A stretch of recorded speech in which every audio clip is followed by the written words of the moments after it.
नमस्कार, स्वागत है दोस्तों। फैक्ट्स जीएस के फैक्ट्स की सीरीज को आगे बढ़ाते हुए आज हम भारत के संविधान और प्रमुख जो देश हैं जिनसे कुछ प्रावधान हमने लिए हैं उधार, उनको हम याद कराएंगे, वो भी शब्दों के सेंस से। यानी कि इसको पढ़ने के बाद, इस क्लास को देखने के बाद आपको कभी कोई कंफ्यूजन नहीं होगी और बहुत आसानी से शब्दों को रिलेट करके आप याद कर लेंगे। उससे पहले कल जो फैक्ट पढ़ाए थे उनको याद कराया था, उनको देख लीजिए।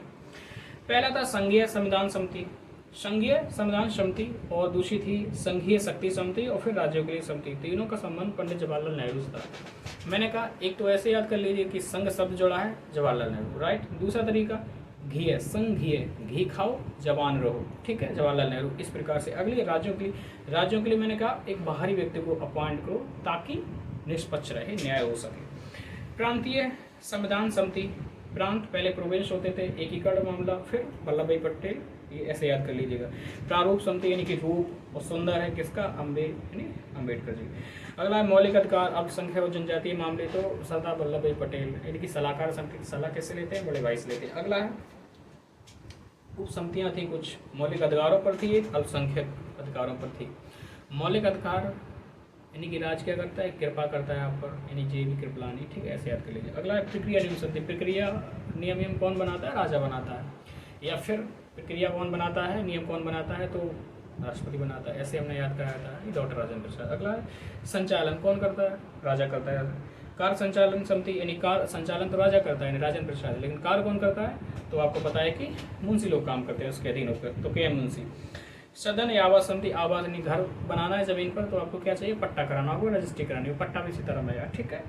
झंडा समिति, डॉक्टर राजेंद्र प्रसाद, यानी कि झंडा यानी कि हर राजा का प्रतीक क्या होता है, झंडा होगा, उसका फ्लैग होता है, तो उसी के नाम पे उसको जाना जाता है, राइट। अगला है वित्त कर्मचारी और या फिर स्टाफ समिति, तो वित्त या फिर स्टाफ पर किसका कंट्रोल होता है, इस चीज़ पर, तो राजा का होता है, राजेंद्र प्रसाद। तो प्रेस दीर्घा समिति, प्रेस मैंने कहा उषा और नाथ सेन, यानी कि सुबह सुबह सूर्य से जैसे उषा काल का समय समाप्त होता है, सूर्योदय होने लगता है, उसी समय क्या होता है, अखबार पढ़ते हैं, तो प्रेस के लोग आ जाते हैं, ऐसे समझ लीजिएगा, ठीक है। नागरिकता पत्रता समिति यानी वरदान है कि राजा पे नागरिकता दे रहा है। तो इस प्रकार से आपने संविधान की जो प्रमुख समितियाँ थी और उनके जो प्रमुख लोग थे या फिर जो अध्यक्ष थे उनको याद किया। तो इस प्रकार से शब्दों को रिलेट करके आप याद करने का प्रयास किया करिए, ठीक है। हालांकि इनको मैं पूर्णतः आपको रिकॉल करा कर बार बार याद करा दूंगा, तो आपको इस विषय में परेशान होने की कोई ज़रूरत नहीं है, सारे फैक्ट्स को मैं खुद याद करा दूंगा। आइए देखते हैं संविधान की जो भी प्रमुख उदाहरण ली गई। आपको पता है कि संविधान सभा की प्रथम बैठक होती है 9 दिसंबर 1946 को बैठक होती है, और 13 दिसंबर को उद्देश्य प्रस्ताव जब जवाहरलाल नेहरू प्रस्तुत करते हैं, उसी समय से संविधान बनना शुरू हो जाता है। तो हमने कुल मिलाकर के 12 से अधिक देशों के संविधान, यानी कब 12 से अधिक देशों के संविधानों को, या कुछ डॉक्यूमेंट में कहा जाता है कि 60 से अधिक देश थे, हमने संविधानों का अवलोकन किया, जो अच्छे प्रावधान मैंने सामने लिए पहले, या हमने सामने लिए, सॉरी, ब्रिटिश संविधान। तो ब्रिटिश संविधान से हमने क्या लिया, आपको पता है भारत पर किसका शासन था, ब्रिटिश राज था, ब्रिटिश का था। तो जो ब्रिटिश कह रहा है, ऐसे मैं याद कराने के लिए याद कह रहा हूँ कि ब्रिटिश कह रहा है कि देखो भारत पर हमारा शासन रहा है, हमारा प्रभुत्व रहा है, इसलिए यहाँ की पार्लियामेंट कैसी होगी, संसद होगी या नहीं होगी, हम चाहेंगे, ठीक है। यहाँ पर राष्ट्रपति शासन प्रणाली नहीं अपनाएंगे, क्यों, क्योंकि हम राज कर रहे हैं। तो संसदीय शासन हमने कहाँ से लिया, संसदीय शासन हमने ब्रिटिश संविधान से लिया, ब्रिटिश लिया, क्योंकि वो ब्रिटिश ने कहा कि चूंकि हम यहाँ पे शासन करें, इसलिए यहाँ के संसद का निर्माण हम करेंगे, ठीक है, ब्रिटिश ने कहा। तो इस प्रकार से आप साइंस से याद करना, ठीक है, याद हो जाएंगी चीज़ें। संसदीय शासन व्यवस्था क्या है, संसदीय शासन आ जाएगा तो सीधी बात विधायी प्रक्रिया आ जाएगी, क्योंकि विधायी प्रक्रिया यानी कानूनी प्रक्रिया, कानून कौन बनाता है, विधि कौन बनाता है, पार्लियामेंट बनाती है। जब पार्लियामेंट का निर्माण कर रही है आपकी ब्रिटेन, तो सीधी बात विधायी प्रक्रिया भी आ जाएगी, वो ब्रिटेन से ली। और जब विधायी प्रक्रिया हो गई, नहीं कानून बनने लगे, तो क्या होता है, कानून का शासन होता है, विधि का शासन होता है। तो विधि का शासन भी हमने कहाँ से लिया, ब्रिटेन से ले लिया, इस प्रकार से। और आपको पता है कि मंत्रिमंडलीय प्रणाली कह दो, या फिर कैबिनेट सिस्टम कह दो, या फिर Westminster form of government कह दो, ये सारी एक ही बात है। तो संसदीय प्रणाली होती है, वहीं पर उसी को मंत्रिमंडलीय प्रणाली भी कहते हैं, ठीक है, मिनिस्ट्रियल सिस्टम भी कहते हैं। तो ये भी हमने ब्रिटेन से लिया है। और जब हमने संसदीय शासन ले लिया है, तो उसको जो लॉ बनाती है वो भी है, फिर उसका शासन होता है, फिर मंत्रिमंडलीय प्रणाली है, ये है। तो संसद को कुछ विशेष अधिकार भी दिए गए हैं ताकि वो अच्छे से काम कर सके, सुचारू रूप से काम कर सके, अपने दायित्व को निभा सके। तो संसदीय विशेष अधिकार है। जब संसद होगी तभी तो संसद विशेष अधिकार होंगे। तो ब्रिटेन से हमने ये लिया तो ये भी ब्रिटेन से लेंगे, तो ये तो ऑटोमेटिक आ जाएंगे, ठीक है। द्विसदनवाद, दो सदन का मतलब एक लोकसभा एक राज्यसभा।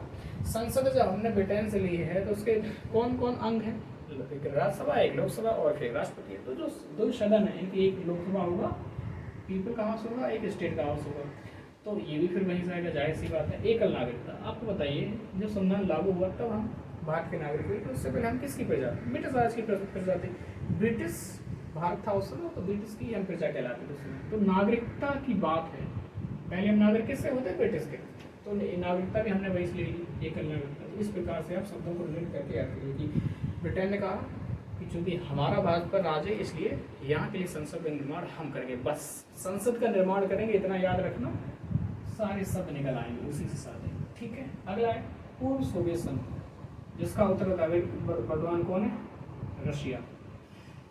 आपसे पूछा जाए कि हमारा सबसे परम मित्र कौन है, देशों के मामले की बात की जाए, तो आप कहोगे तुरंत आप कहोगे रूस यानी रशिया यानी पूर्व सोवियत संघ। तो सोवियत संघ ने कहा कि चूंकि भारत हमारा अभिन्न मित्र है, एक परम मित्र है, इसलिए संकट की घड़ी में हमें उसकी सहायता करनी है। जो 1971 के वॉर चल रहा था, यूएसए ने अपना जहाजी बेड़ा जो हिंद महासागर में था उसको भेज दिया था भारत के विरुद्ध, पाकिस्तान के सहयोग के लिए। तब यूएसएसआर ने अपना जहाजी बेड़ा भेज दिया था और फिर उस प्रकार से अमेरिका को अंततः वापस लौटना पड़ा था, समझ लीजिएगा। तो उसने अगर उसकी सहायता करना हमारा कर्तव्य है, हमारी ड्यूटी। एक मित्र का संकट काल में मित्र दोस्त या दोस्ती का में आता है, तो उसे क्या कहा, मौलिक कर्तव्य मेरा, ठीक है, उसकी सहायता करना भारत की मेरा कर्तव्य है। दूसरा न्याय का आदर्श लिया गया। आपको बताया अक्टूबर 1917 में जब रूस में साम्यवादी क्रांति होती है तो वहाँ पर न्याय जो लाते हैं, यानी कि न्याय, क्योंकि साम्यवादी लोग जो होते हैं, मार्क्सवादी कहते हैं, मूलतः समानता बल देते हैं, न्याय बल देते हैं कि सामाजिक न्याय होना चाहिए, आर्थिक न्याय होना चाहिए, राजनीतिक न्याय होना चाहिए। तो सामाजिक न्याय हो चाहे आर्थिक न्याय हो चाहे राजनीतिक न्याय हो, ये प्रस्तावना में कहाँ से जोड़े हैं, रूसी क्रांति से जोड़े हैं, ठीक है।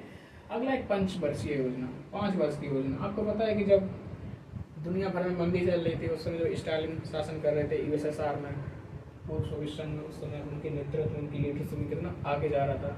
तो नव स्वतंत्र राष्ट्र जितने भी सभी इससे इंस्पायर थे कि हम जैसे स्वतंत्र होंगे 5 वर्षीय योजना 5 ईयर प्लान को लाएंगे। तो वो हमने वहाँ से लिया।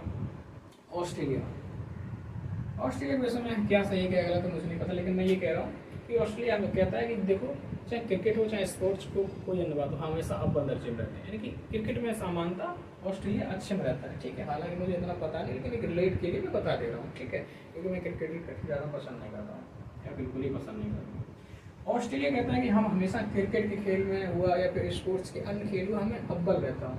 तो उसकी जो सूची है, तो उसकी सूची हमारा नाम जो ना फर्स्ट होना चाहिए, वो भी लिस्ट बननी है ना, सूची बननी, प्रथम मेरा नाम होना चाहिए। तो समवर्ती, पहले तो ये आपका सेंस निकला है, राइट।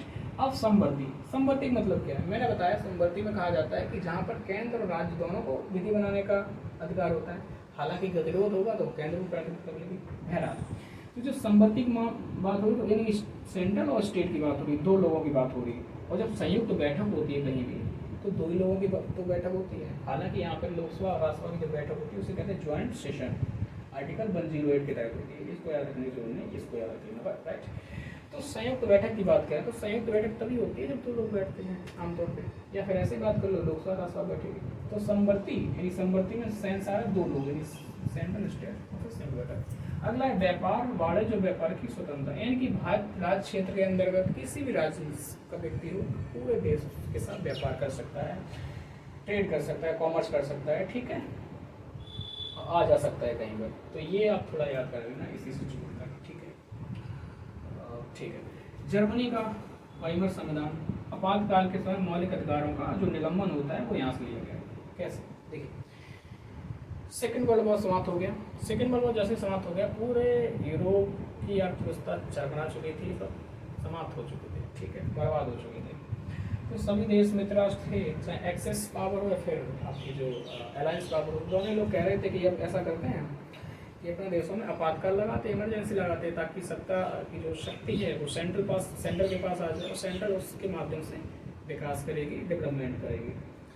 तो जर्मनी आगे, जर्मनी का देखो ऐसा है, सबसे ज़्यादा हम पे मार पड़ी है, सबसे ज़्यादा स्थिति बुरी हमारी है, दयनीय है, तो इसलिए सबसे पहले आपातकाल हम लगाएंगे। जर्मनी का सबसे पहले आपातकाल हम लगाएंगे। तो जर्मनी का वाइमर संविधान है, तो आपातकाल की समय मौलिक अधिकारों का जो निलंबन होता है हमने यहाँ से लिया। ध्यान रखना कि आपातकाल जो शब्द है या आपातकाल की व्यवस्था है वो गवर्नमेंट ऑफ इंडिया एक्ट 1935 उससे लिया गया, भारत शासन अधिनियम 1935 से लिया गया। लेकिन आपातकाल के दौरान मौलिक अधिकारों का जो निलंबन होता है, समाप्त नहीं होता है, निलंबन हो जाता है, सस्पेंड। तो ये हमने जर्मनी का जो वाइमर संविधान है। अब वाइमर का मतलब क्या है? इसका मतलब ये है कि जब फर्स्ट वर्ल्ड वॉर हुआ था उसके बाद में जो ब्रिटेन हुआ, फ्रांस हुआ, फिर अमेरिका, ये मित्र राष्ट्र या रूस हुआ, इन लोगों ने मिलकर क्या किया था? जर्मनी एक लोकतांत्रिक सरकार का गठन किया था, राइट। और उसका एक संविधान था, उसे वाइमर सरकार कहते थे, ठीक। लेकिन वहाँ की सरकार क्या हुई, उनकी जनता थी, उनकी अपेक्षाओं पर खरी नहीं उतर पाई। क्यों? क्योंकि इनके संसाधन जितने थे, रिसोर्स थे, सारे जो अमेरिका था, ब्रिटेन था, फ्रांस था, उनके कंट्रोल में थे। सार लॉरेंस जैसे क्षेत्र थे, इन सेना भी ज़्यादा नहीं कर सकते थे, हथियार भी नहीं बना सकते, कोई अधिकार ही नहीं थे। तो कोई भी सरकार आज कैसे विकास कर पाएगी? और दूसरी वो सरकार अमेरिका में बैठाई थी, ठीक है। तो अब लोग इनका विरोध करने लगे। और जो हिटलर था, हिटलर यही मुद्दा लेकर आया था कि ये सरकार है, आपकी इच्छा पूरी नहीं कर सकता है, आपको रहने के लिए छत नहीं दे सकता है, पेट के लिए रोटी नहीं दे सकता है, ठीक है, रोटी, कपड़ा, मकान कुछ नहीं दे सकता है। तो उस समय फिर क्या हुआ? फिर इस संविधान में एक प्रावधान था कि आपातकाल के समय में अधिकारों निलंबन किया जा सकता है। तो जर्मनी ने क्या किया? इसी जो अधिकार है इसका प्रयोग किया और मौलिक अधिकार सारे समाप्त कर दिए। जनता से कहा, भाई और बहनों, रहने के लिए छत मिलेगी, खाने के लिए भोजन मिलेगा, तन ढकने के लिए कपड़ा, और दुनिया में हम जर्मनी का विजय पताका लहरा देंगे। लोगों में खुशी का माहौल आ गया, राष्ट्रवाद आ गया। फ्रांस की बात करें तो इस प्रकार से आप याद रख सकते हैं। फ्रांस की बात करें तो गणतंत्रात्मक और प्रस्तावना, स्वतंत्रता, समानता, बंधुता, लिबर्टी, इक्वलिटी, फ्रेटर्निटी, तीन शब्द जुड़े हुए। कैसे याद है? फ्रांस वो देश है, फ्रांस कह रहा है कि सबसे पहले गणतंत्र मेरे यहाँ है। नो डाउट, सीधी बात है कि सबसे पहले गणतंत्र की जो व्यवस्था आई है वो फ्रांस में आई थी, ठीक, गणतंत्र नहीं रिपब्लिक। उसके बाद में अन्य देशों में भी। और फिर बाकी जो क्रांति थी, फ्रांसीसी क्रांति 1789 की जो क्रांति है, उसमें आपने देखा कि एक सेंटेंस के रूप में यूज किया जाता था, स्वतंत्रता, समानता, बंधुता। यानी देश में क्या होनी चाहिए? लिबर्टी होनी चाहिए, देश में इक्वलिटी होनी चाहिए, फ्रेटर्निटी, भाईचारा होना चाहिए। तो इस प्रकार से ये बातें हैं।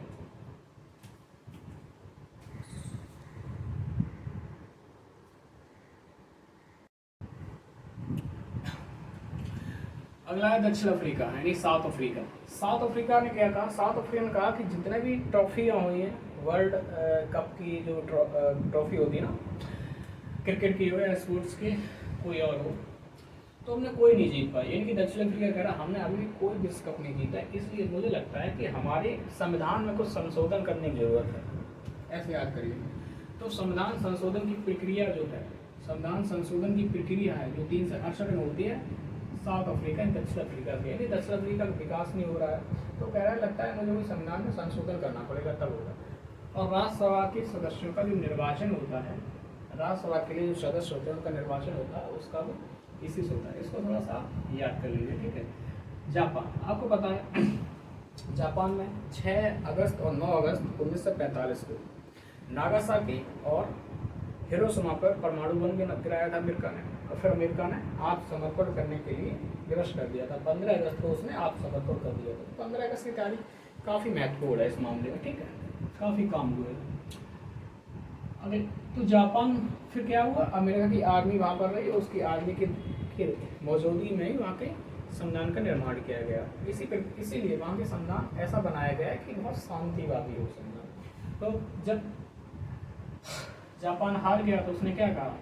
अब हम विधि द्वारा स्थापित प्रक्रिया से ही शासन करेंगे, हम कभी हिंसा को नहीं अपनाएंगे, हम कभी हथियारों का निर्माण नहीं करेंगे, ठीक है। हम क्या करेंगे? विधि के द्वारा जो भी प्रक्रिया स्थापित की जाएगी हम उसी के हिसाब से काम करेंगे। तो ये तय कौन कर रहा था? America. United state of America की बात करें तो अमेरिका क्या कह रहा है? द्वितीय विश्व समाप्त होता है तो विश्व का दादा कौन बचा था? अमेरिका, आप कहोगे। दूसरी तरफ रशिया था, लेकिन अमेरिका का नाम सबसे पहले आपकी जबान पे आएगा। जैसे कि ऐसे देख लीजिएगा, सॉरी, जो गांव होते हैं, खाप पंचायत होती, कौन होते हैं? गांव के जो भी दादा लोग होते हैं, जो थोड़े ताकतवर लोग हो तो वही बैठते हैं। हालांकि सबसे ज़्यादा नालायक या बदतमीज वही होते हैं, लेकिन बैठते भी वही हैं। तो यूएसए उस समय जब सेकेंड वर्ल्ड वॉर समाप्त हुआ था, उसमें यूएसए जिसका दादा था वो क्या कह रहा था, अब कोई देश गुलाम नहीं रहेगा, सभी देशों को आज़ाद कराएंगे, सभी को स्वतंत्रता दिलाएंगे, सभी को न्याय दिलाएंगे। ये जिम्मेदारी किसकी है? मेरी खुद की है, ताकि उसकी सॉफ्ट पावर बढ़ जाए दुनिया में। यानी कि अब बात आई स्वतंत्रता, तो न्याय, स्वतंत्रता शब्द है क्या? स्वतंत्रता। तो न्यायपालिका की स्वतंत्रता की बात करें तो अमेरिका से ली है हमने, ठीक है। न्यायपालिका की स्वतंत्रता अमेरिका की जो न्यायपालिका है बहुत स्वतंत्र है, सबसे ज़्यादा स्वतंत्र है। ब्रिटेन की तो बात ही अलग करो, स्वतंत्र है ही। जब न्यायपालिका स्वतंत्र होगी तो क्या करेगी? न्यायिक समीक्षा भी करेगी, जुडिशियल रिव्यू भी करेगी संविधान का। तो क्या है? न्यायिक पुनर्विलोकन भी करेगी, तो ये भी शब्द आ जाएगा। तो ये न्यायिक पुनर्विलोकन, जुडिशियल रिव्यू हमने कहाँ से लिया है? अमेरिका से लिया है, ठीक है। इसी प्रकार से अब क्या होगा? अब होगा ये, जब हमने कहा स्वतंत्रता देंगे, न्याय करेंगे, अधिकार देंगे, तो क्या होगा? मूल अधिकार भी फिर हमने वहाँ से उसने भी अपने लोगों को, नागरिकों को अधिकार दिए थे, बिल ऑफ राइट्स के नाम से अधिकार दिए थे, तो हमने उसी को अपना लिया मूल अधिकारों के रूप में, ठीक।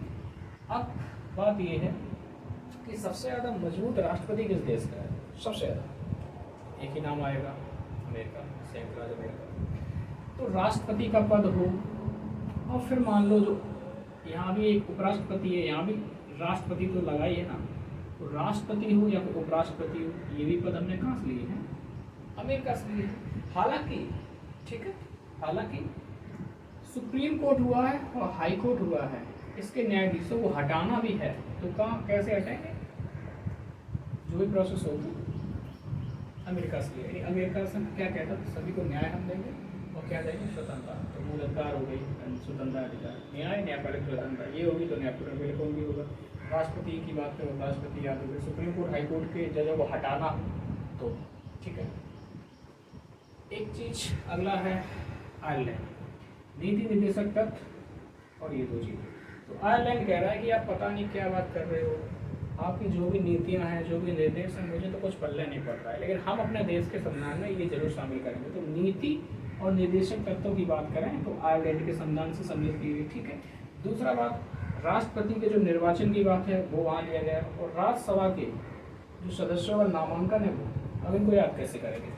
पहले तो नीति निर्देशक तत्व आपको याद ही होंगे, आयरलैंड से लिए, आयरलैंड ने स्पेन से लिए थे, राइट, इसको ऐसे कर लीजिए। दूसरा ये राष्ट्रपति के निर्वाचन किसका किया जाएगा, या फिर नामांकन किसका किया जाएगा? जिसके पास क्या होगी? आय होगी और लैंड होगी, यानी कि जिसके पास संपत्ति होगी और भूमि होगी, वही लोग। तो राज्यसभा की बात करें, राज्यसभा, पहले जो राजा महाराजा होते थे उनकी सभा को राज्यसभा कहते थे। उनकी राजाओं की जो सभाएं होती थी उनमें कौन लोगों का नामांकन होता था? वही होते थे जो संपत्तिशाली धनाढ़ लोग समाज के होते थे। तो इस प्रकार से राज्यसभा के लिए नामांकन से ऐसे याद कर सकते हैं, ठीक है। और राष्ट्रपति अमूमन कौन बनता है? वही बनता है जिसके बाद रुपया पैसा, कोई गरीब व्यक्ति को नहीं बनता है। आज तक आपने देखा कोई गरीब व्यक्ति राष्ट्रपति बना नहीं। तो राष्ट्रपति का निर्वाचन पद्धति, तो कौन बनेगा? इसके पास संपत्ति होगी। कनाडा की बात करें, कनाडा कह रहा है कि आप जो भी बातें कर रहे हैं मेरे को समझ से परे हैं, ठीक है, जो भी बातें कर रहे हैं मेरे समझ से परे हैं, लेकिन इतना है कि मैं बहुत मजबूत हूँ। यानी कनाडा कह रहा है संघ बहुत मजबूत है, हम तो ऐसा करेंगे, कुछ इकाइयों को जनरेट कर लेंगे, थोड़ी थोड़ी शक्तियाँ दे देंगे, प्रशासन व्यवस्था सब से चल जाएगी, बहुत अच्छे चल जाएगी। तो उनका सशक्त केंद्र तो मेरे पास है ही, और संघीय व्यवस्था बना लेंगे, यानी कि सेंट्रल तो है ही, कुछ स्टेट भी बना लेंगे, ठीक है। हाँ, तो सशक्त केंद्र के साथ संघीय व्यवस्था, हालांकि इन्होंने स्टेट बहुत जनरेट कर दी, लेकिन केंद्र फिर भी शक्तिशाली रहा। तो ये जो व्यवस्था है हमने कहाँ से अपनाई? कनाडा से। अब लेकिन ये बताइए, केंद्र मजबूत था, केंद्र इकाइयों को बनाया है, तो केंद्र ने इकाइयों को बनाया, यानी कि बाप ने बेटों को जब पैदा किया है, तो बाप बेटों को सभी को शक्तियाँ मिल गई, तो जो अतिरिक्त शक्तियाँ होंगी, जो अवशिष्ट होंगी, जो अवशिष्ट शक्तियाँ होंगी, किससे मिलेंगी? बाप को मिलेंगी, यानी कि संघ को मिलेंगी, ठीक है, ना कि स्टेट को, ठीक है, केंद्र को मिलेंगे। इस प्रकार से आप ये याद रख लीजिए, ठीक है। राज्यपाल की नियुक्ति, अब क्या हुआ? अब हमने क्या किया? सशक्त केंद्र तो था ही, हमने संघीय व्यवस्था बना दी, स्टेट को बना दिया, और शक्तियाँ जो अवशिष्ट थी केंद्र ने अपने पास रख ली। अब ये लगा कहीं राज्यों में अलगाव ना हो, बच्चे आपस में झगड़ा ना करें, इसके लिए जरूरी है किसी को मॉनिटर, हर एक बच्चे के पास किसी एक व्यक्ति को भेज दो, उसको मॉनिटर करता रहे, उसको देखता रहे। तो केंद्र क्या करता है? राज्यपालों की नियुक्ति करता है हर राज्य में। तो ये व्यवस्था हमने कनाडा से बना ली, और कितना डिस्प्यूट पैदा होता रहता है आपको पता है राज्यपाल के पद को लेकर। फिर इसके अलावा इन्होंने कहा कि नहीं, अब भी कोई संकट हो सकता है। तो क्या हुआ? सुप्रीम कोर्ट को ये पावर दे दी कि आप हमें, सुप्रीम कोर्ट को पावर दे दी या फिर अपने पास पावर ले दी कि सुप्रीम कोर्ट हमें परामर्श देगा। आर्टिकल 143 के तहत सुप्रीम कोर्ट हमें परामर्श देगा जब भी ऐसे कोई डिस्प्यूट पैदा होते हैं तो क्या करना चाहिए। अगला जो कि अंतिम है, government of India act 1935, Bharat शासन अधिनियम 1935। यहाँ से आपातकाल का प्रावधान लिया गया है। जो इमरजेंसी के प्रोविजंस हैं वो यहाँ से लेके, आपको पता है कि जर्मनी का जो वाइमर संविधान है वहाँ से हमने क्या लिया, आपातकाल के दौरान जो फंडामेंटल राइट्स हमारे वो सस्पेंड हो जाते हैं, बोलिए हम, ठीक है। तो लेकिन आपातकालीन प्रावधान गवर्नमेंट ऑफ इंडिया एक्ट 1935 से लिया है।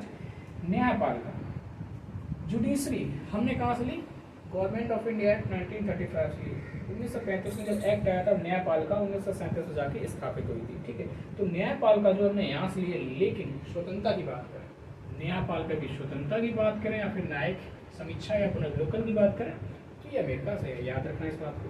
अगला है लोक सेवा आयोग। लोक सेवा आयोग कैसे याद रखोगे, इसकी ट्रिक नहीं है लेकिन जो हुआ है बैकग्राउंड में उसको बताकर आपको याद करा दे रहे हैं। लोक सेवा आयोग आपको पता है 1926 में ली कमीशन का गठन किया गया था, ली आयोग का गठन किया गया 1926 में। उसी के अनुशंसा के आधार पर भारत में क्या हुआ था, जब 1935 में एक्ट आया था तो एक लोक सेवा आयोग के गठन का भी उसमें प्रपोजल दिया गया था, प्रस्ताव रखा गया था। उसके बाद लोक सेवा आयोग गठन किया गया और फिर हमारे यहाँ भी लोग जो यूपीएससी है उस समय आईसीएस होती थी तो उसकी परीक्षा होने लगी थी, तो लोक सेवा आयोग भी आ जाएगा क्योंकि 1926 में लिया आयोग बना, 1935 का एक्ट आया तो उसमें ये सारी बातें शामिल कर दी गई।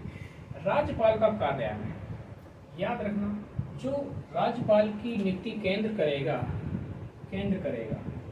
ये कनाडा, ये यहाँ से है।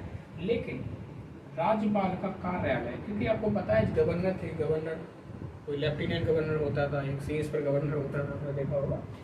तो गवर्नर का पद, गवर्नर का जो कार्यालय है या गवर्नर का जो पद है वहीं से लिया गया है, कहाँ से, गवर्नमेंट ऑफ इंडिया 1935 से। लेकिन राज्यपाल की नियुक्ति केंद्र करेगा, इसका मतलब है केंद्र मजबूत होगा, राज्य कमजोर होंगे। ये शासन व्यवस्था यानी कि मजबूत केंद्र रहेगा, संघीय व्यवस्था उसके साथ रहेगी। तो ये कहाँ की व्यवस्था है, कनाडा की। जबकि अमेरिका की बात करें, राज्यपाल राज्य के लोग ही चुनते हैं, केंद्र नहीं करता। और संघीयता, फेडरल सिस्टम या फिर इंडियन सिस्टम। आपको पता है कि 1935 का जब एक्ट आता है तो 1935 के एक्ट में एक प्रयास किया गया था कि जितने भी ब्रिटिश प्रोविंस हैं, कुल मिलाकर 11 ब्रिटिश राज थे और देसी राजधानी थी, ठीक है। तो इन सभी को मिलाकर एक लचीले संघ का निर्माण करना चाहते थे। हालांकि ये योजना की अंततः विफल हुई। तो इस प्रकार से आपने संविधान प्रमुख किन किन देशों से क्या क्या प्रावधान लिए, उनको किस प्रकार से आपको याद रखना, ये आपको बताने का हमने एक प्रयास किया। आई होप आपको क्लास समझ में आई होगी, ठीक है। Thank you, all the best, नमस्कार।